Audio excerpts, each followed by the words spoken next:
Alright, so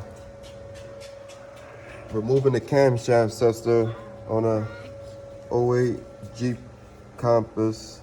So as you can see, all the stuff, the first thing I took off was this, which was right here over top of the battery. It goes in there.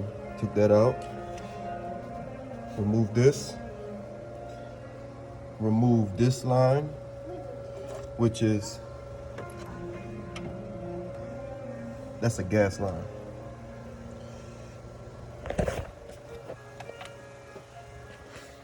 Okay. And the sensor,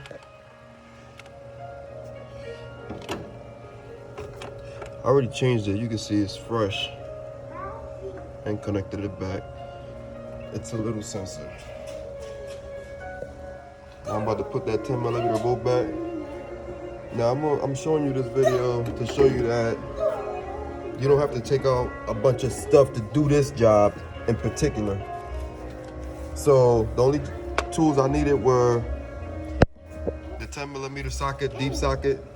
So you need a short extension and you need the long extension. I'm not sure if I actually needed the long extension, but it's basically all I used. So now I'm about to put this bolt back on there, connect everything back up, and see if my cords go back off. But that's where the camshaft sensor is at. Alright, you guys, and I didn't have to really take anything off. Whatever you see off, that's the only thing I took off to get to it. It was pretty tight getting it off, but I got it off. It's not that hard. Alright, so comment, subscribe, and like. Let me know what's going on.